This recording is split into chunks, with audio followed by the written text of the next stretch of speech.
আজকে নোয়াখালী লক্ষ্মীপুর থেকে কুমিল্লা আসার সময় যে পরিমাণ বজ্রপাত হয়েছে, আসলে কি বলবো।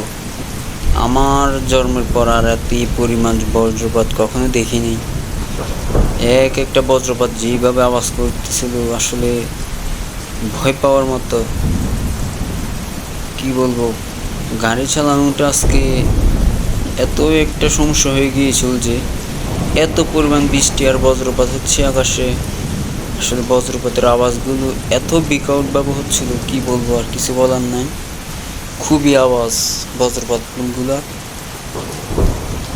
তো আমরা আস্তে ধীরে, যতটুকু সম্ভব আস্তে ধীরে বাড়িতে আসলাম।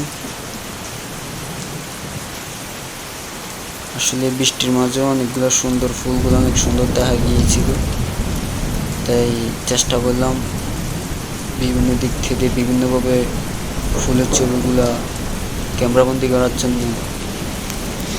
আজকে প্রায় বাংলাদেশের বিভিন্ন জেলাতে, কিছু কিছু জেলাতে শিলাবৃষ্টি হয়েছিল, যেমন নোয়াখালীতে হয়েছিল, লক্ষ্মীপুরে হয়েছিল।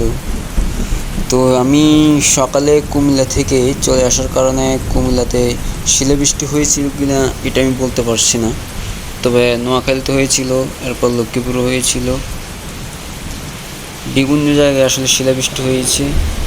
আসলে এমন একটা সময় যাচ্ছে, আল্লাহর কাছে লাখ লাখ শুকরিয়া।